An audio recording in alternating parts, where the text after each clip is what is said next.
ओम शांति। आज 15 जुलाई 2023 के साकार मधुर महावाक्य हैं।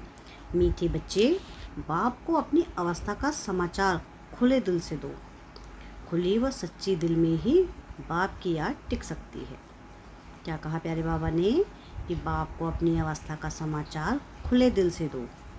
खुली व सच्ची दिल में ही बाप की याद टिक सकती है।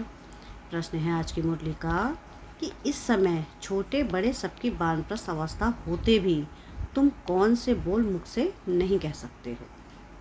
क्या प्रश्न है आज का कि इस समय छोटे बड़े सबकी वानप्रस्थ अवस्था होते भी तुम कौन से बोल मुख से नहीं कह सकते हो। उत्तर है इसका कि बाबा अभी जल्दी करो, अभी हम घर चलें, यहाँ तो बहुत दुख है। बाबा कहते तुम बच्चे ऐसा कभी नहीं कह सकते, क्योंकि तुम अभी ईश्वर के सम्मुख बैठे हो। अभी तुम्हें शीतल गोद मिली है। इस समय तुम ऊंच से ऊंच बने हो। सतयुग में डिग्री कम हो जाएगी, दैवीय संतान बनेंगे, ईश्वरीय नहीं, इसलिए तुम जल्दी नहीं कर सकते। गीत है आज की मुरली का, तुम्हारे बुलाने को जी चाहता है। ओम शांति। मीठे मीठे बुलाने वाले बच्चों ने अब जाना कि भक्त भगवान को बुलाते हैं। अब तुम भक्त तो नहीं ठहरे, तुम हो बच्चे। बच्चे तो याद भी करते हैं, लिखते भी हैं कि बाबा हम सम्मुख सुनना चाहते हैं, निमंत्रण देते रहते हैं, बाबा आपसे सम्मुख सुने। अब सिवाय ब्रह्मा मुख के डायरेक्ट सुनना तो मुश्किल है। बच्चे जानते हैं बाबा कल्प पहले मुआफिक आए हुए हैं। ब्रह्मा मुख वंशावली ब्राह्मण कुलभूषण नाम कितना अच्छा दिया हुआ है। ब्रह्मा कुमार और कुमारियाँ तो बहुत हैं, उन्हों को ज्ञान मिला हुआ है। परमपिता परमात्मा तो ज्ञान का सागर है, उनको ही सुख का सागर भी कहा जाता है। गाया भी हुआ है कि दुख हरता सुख करता, वह तो शिव बाबा ही हैं।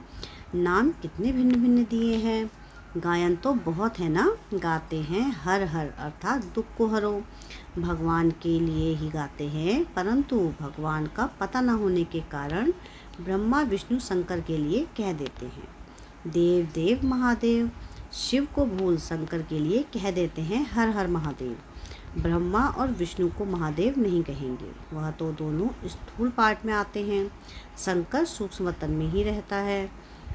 दुख हरने वाला पतित पावन तो एक निराकार भगवान है, शंकर को पतित पावन नहीं कहेंगे। महिमा सारी एक की है। विष्णु के दो रूप लक्ष्मी नारायण व राधे कृष्ण हैं, जिनका अलग अलग जन्म होता है। विष्णु अवतरण भी गाया हुआ है, चतुर्भुज दिखाते हैं, परंतु यह किसको पता नहीं है कि पहले लक्ष्मी नारायण स्वर्ग में प्रिंस प्रिंसेस राधे कृष्ण बनते हैं। यह तुम ही जानते हो। यह भी जानते हो कि माया का बड़ा भारी तूफान सूक्ष्म में आता है। माया भुला देती है, बहुत तूफान लाती है। कोई भी बात खुले दिल से बच्चे पूछते रहे तो प्रश्न का उत्तर मिल सकता है। तूफान भी अनेक प्रकार के आते हैं, स्वप्न छीछी विकल्प अनेक प्रकार के आते हैं। आंधी तूफान को कहा जाता है। अब यह ब्रह्मा तो नामी ग्रामी है, बाकी भी बाबा ने प्रवेश किया है तो बहुत नामी ग्रामी हो गया। जैसा जैसा मनुष्यों का देश वैसा भेष भी होता है। अभी तो देखो, कोई लूले लंगड़े, कोई कुब्जा, किसकी आँख नहीं होगी। वहाँ तो नेचुरल ब्यूटी है, क्योंकि 5 तत्व भी सतो प्रधान हैं। तो यह ज्ञान सम्मुख सुनने के लिए बच्चियाँ बुलाती हैं। गीतों में भी कुछ न कुछ ठीक है, जैसे देवता धर्म प्राय लोप है, फिर भी मंदिर यादगार तो है ना। यादगार सभी धर्म वालों का है, यह तुम बच्चे ही समझते हो। बरोबर ऊंच से ऊंच एक निराकार भगवान को कहा जाता है, उनका ही गायन है। और है भी संगम युग, जब आत्माएं और परमात्मा मिलते हैं। आत्माएं तो बहुत है ना, वृद्धि होती रहेगी। अभी तुम बच्चे सम्मुख सुन रहे हो, औरों की भी दिल होती है सम्मुख सुने। यहाँ आ नहीं सकते, बांधेलियाँ हैं, और कोई भी सत्संगों में जाने लिए कभी किसको मना नहीं करते। मुंबई में गीता सुनाते हैं, कोई भी धर्म वाले जा सकते हैं, फीस नहीं है। भिन्न भिन्न गुरु पास जाते रहते हैं कि कहाँ से सहज रास्ता मिल जाए। मुक्ति और जीवन मुक्ति के लिए रास्ते का किसको पता नहीं है, इसलिए बहुत ढूंढते हैं। यहाँ तो कोई गुरु गोसाई है नहीं, ब्रह्मा कुमार और कुमारियाँ बस, महात्मा कोई नहीं। जैसे तुम हो वैसे यह दादा है, फ़र्क कुछ नहीं है। वेश आदि में कोई फ़र्क नहीं है। यह शॉल आदि भी कभी उतार देता हूँ, परंतु ड्रामानुसार यह जैसे ऑफिशियल ड्रेस है। ड्रामानुसार जैसे ऑफिशियल ड्रेस है। बुद्धि शिव बाबा तरफ चली जाती है और सभी मनुष्य शरीर को देखेंगे। तुम अपने शरीर को भी भूलते हो और इस दादा के शरीर को भी भूलते हो। देह अभिमानी बनना है, इनके शरीर को याद नहीं करना है। शिव बाबा इन द्वारा हमको राजयोग सिखाते हैं। वही नॉलेजफुल त्रिकालदर्शी हैं। आदि मध्य अंत का राज इस समय बैठ सुनाते हैं। बुढ़ियों आदि के लिए भी बड़ा सहज है। उन स्कूलों में तो बुढ़ियाएँ कुछ समझ ना सके, यह सबके लिए सहज है। बाप सिर्फ कहते हैं कि मुझे याद करो।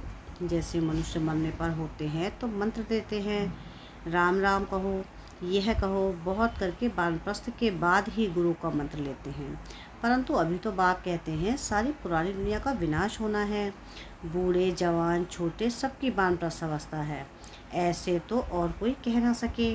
कहेंगे सबका मौत लाने तैयार हुए हो क्या?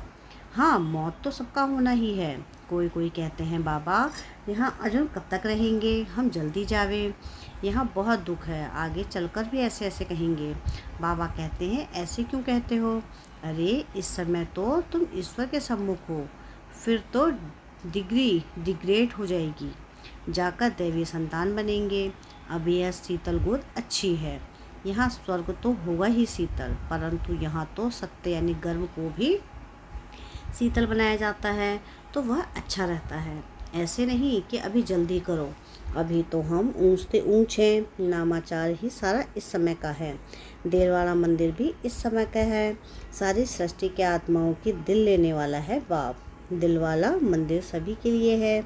आत्मा शरीर द्वारा पुकारती है कि बाबा आओ, आकर हमको नया बनाओ। हम पुराने हो गए हैं। आत्मा और शरीर दोनों ही पुराने हैं। आत्मा बुद्धिहीन अंधी बनी है। मनुष्य को थोड़ी ही अंधा कहा जाता है। आंखें तो है ना, परंतु बुद्धि अंधी है। आत्मा में जो बुद्धि है याद करने के लिए वह बिल्कुल भूल गई है। तो गोपिकाएं कोई कहाँ से बुलाती हैं।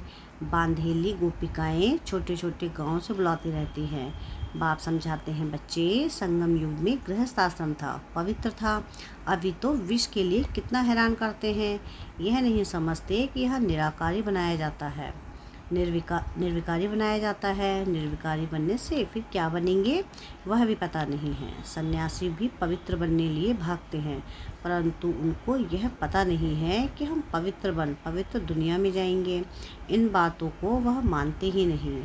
इस समय इतना दुख है, जो समझते हैं इससे मुक्ति अथवा मोक्ष अच्छा है। बाप ने समझाया है कि ड्रामा में मोक्ष किसको मिलता ही नहीं है। अभी तुम जानते हो। बाप कहते हैं सिर्फ इतना याद करो कि 84 जन्म पूरे हुए। अब बाबा आया है लेने के लिए। बाप को याद नहीं करेंगे तो तूफान बहुत लगेंगे। विवेक भी कहता है निरंतर याद करना बड़ा मुश्किल है। भल बाबा कहते हैं तुम कर्मयोगी हो, परंतु देखा गया है कि कर्म करने के समय याद भूल जाती है। ऐसी अवस्था को पाने में टाइम लगता है। इसमें बहुत पुरुषार्थ करना होता है। कॉलेज में पुरुषार्थी बच्चों को रात दिन पढ़ने की हॉबी रहती है। कोशिश करते हैं गवर्नमेंट से स्कॉलरशिप ले लेवे, बहुत माथा मारते हैं, फिर बड़े खुश होते हैं। यहाँ भी बाप कहते हैं तुम अच्छी रीति पढ़कर स्कॉलरशिप लो, पहले पहले तकनीशीन बन जाओ, दौड़े लगानी चाहिए। तुम जानते हो अभी बाप सम्मुख बैठे हैं। डायरेक्ट इस रथ में बैठ बच्चे कह बात करते हैं। ब्रह्मा का तन तो मुकर्रर है। बाप कहते हैं मैं आत्माओं से बात करता हूँ। तुम पुकारते थे बाबा आओ, अब मैं आया हूँ। तुम आत्माएं भी निराकार हो, हम भी निराकार हैं। तुम भक्ति मार्ग में भिन्न भिन्न नाम रूप देश काल धारण कर याद करते आए हो। अब सम्मुख तुमसे बात कर रहा हूँ। तुमको तो अपने शरीर का आधार है, हमको यह लोन लेना पड़ता है। बाप बच्चों को कहते हैं अब यह पुराना चोला छोड़ना है। नाटक पूरा हुआ, अब निरंतर बाप को याद करने की कोशिश करो। अगर और कुछ याद करना पड़ता रहेगा तो फिर सजाएं खानी पड़ेगी। जितना हो सके औरों की याद निकाल दो। यात्रा पर जाते हैं तो बुद्धि में वही याद रहती है। बस हम श्रीनाथ द्वारे जाते हैं। तुम्हारी है सच्ची रूहानी यात्रा। आत्मा परमात्मा के साथ योग लगाती है, फिर शरीर निर्वाह अर्थ कर्म करने लिए यहाँ आते जाते हैं। कहाँ कहाँ भी हो याद रहनी चाहिए। तुम जानते हो भगवान सर्वव्यापी नहीं, वह तो बाप है। बाप से तो वर्षा मिलता है। सर्वव्यापी कहने से कोई मतलब ही नहीं निकलता। बाप को तो वर्षा देना होता है। उनको यह आस नहीं रहती है कि मुझे वर्षा मिलना है, आस रहेगी बच्चों को वर्षा देना है। इस बाप की भी दिल में है, हमको वर्षा देना है। बाप और बच्चों का संबंध है। बच्चों को वर्षा लेना है, बाप को देना है। बाप फिर क्या लेंगे, उनको देना होता है। सच्ची आत्मा पर साहेब राजी होता है तो कितना सच्चा बनना चाहिए। परंतु सभी बच्चे हो ना तो वर्षा देने वाले बाप को याद करना चाहिए। कच्चे बच्चों को याद नहीं रहता। शरीर निर्वाह अर्थ भल कर्म करो, फिर फुर्सत के समय बाप को याद करो। याद की यात्रा का रजिस्टर तुम्हारा ठीक होता जाएगा तो खुशी रहेगी। मनुष्य को जो आदत पड़ती है वह वृद्धि को पाती है। बुद्धि में रहना चाहिए कि हमारे 84 जन्म पूरे हुए, अब नाटक पूरा हुआ, अभी हम जाते हैं अपने घर। इसलिए बाप कहते हैं मुझे याद करो। गीता में भी 2 बार मनमना भव लिखा हुआ है। कुछ कुछ बातें आटे में नून हैं। अन्य धर्म वालों के कोई चित्र आदि नहीं रहते हैं, तुम्हारे चित्र हैं। ब्रह्मा का भी अजमेर में चित्र है। ब्राह्मणों में भी बहुत प्रकार के हैं, भिन्न भिन्न नाम रखे हुए हैं। भाषाएं देखो कितनी हैं। बच्चे जानते हैं हमारी राजधानी में एक ही भाषा होगी, वहाँ की भाषा ही और है। संस्कृत आदि नहीं होती है। बच्चियाँ वहाँ की भाषा आदि सुनाती थीं। अब तुम बच्चों को खुशी रहनी चाहिए। हम राजधानी स्थापन कर रहे हैं, फिर वहाँ अपनी भाषा होगी। यहाँ की भाषाएं वहाँ नहीं हो सकती। ड्रामा की नूद अनुसार फिर वही अपने महल आदि बनाएंगे।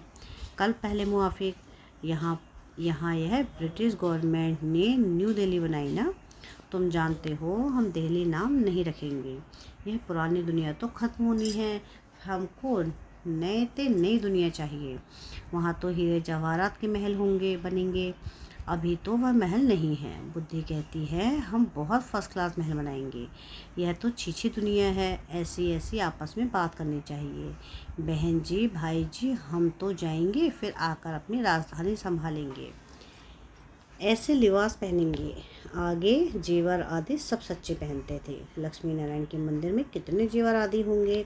शिव का मंदिर क्या होगा। शिव का लिंग भी हीरो का बनाते हैं। यह भी समझने की बातें हैं। हमारा शिव बाबा के मंदिर को बरोबर मुसलमानों ने आकर लूटा है, जो भक्ति मार्ग के शुरू में बनाया था। तुम जानते हो द्वापर से शिव बाबा के मंदिर बने हैं। आप ही पूज्य से फिर पुजारी बन जाते हैं। पहले सोमनाथ का मंदिर बना है। सोमरस कहा जाता है नॉलेज को। नॉलेज देने वाला बाप है, जिससे तुम धनवान बनते हो। फिर उसी धन से तुम बाप का मंदिर बनाते हो। पूजा भी तो होगी ना। घर घर में मंदिर बनाते हैं। तुम जानते हो जब भक्ति मार्ग शुरू होगा तो फिर हम पुजारी बन मूर्ति आदि बनाएंगे। तुम बच्चे जानते हो हम अभी आशिक बने हैं, माशूक परमात्मा के। उनसे वर्षा लेने लिए वह विकार के लिए आशिक होते हैं। यह फिर आत्मा परमात्मा माशूक की आशिक होती है। देखते हो सभी भक्त उनको याद करते हैं। उस मासूक की महिमा बड़ी भारी है। आशिक तो पतित पावन बन गए हैं, उन्हों को पावन बनाते हैं। आत्मा ही पतित, आत्मा ही पावन बनती है। अच्छा, मीठे मीठे से लदे बच्चों प्रति माता पिता बाप दादा का याद प्यार और गुड मॉर्निंग। रूहानी बाप की रूहानी बच्चों को नमस्ते।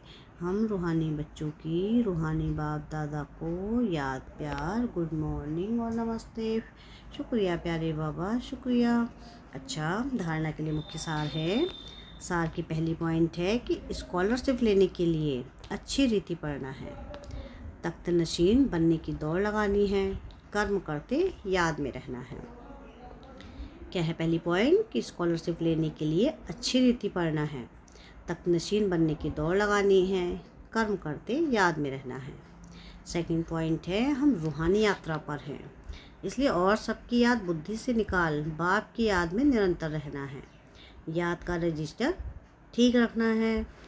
वरदान है आज की मुरली का कि निरंतर योगी और पवित्र बन, सर्व विकारों को विदाई देने वाले शक्ति स्वरूप पूज्य स्वरूप भव। बाप द्वारा सभी बच्चों को मुख्य 2 वरदान प्राप्त होते हैं, एक सदा योगी भव, दूसरा पवित्र भव। जो यह वरदान जीवन में सदा अनुभव करते हो वह 2-4 घंटे के योगी नहीं होते, लेकिन निरंतर के योगी होते हैं।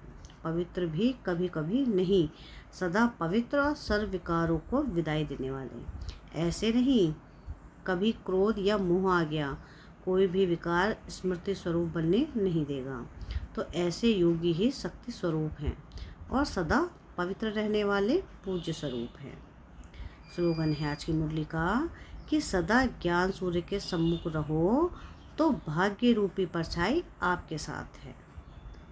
क्या है स्लोगन आज का कि सदा ज्ञान सूर्य के सम्मुख रहो तो भाग्य रूपी परछाई आपके साथ है।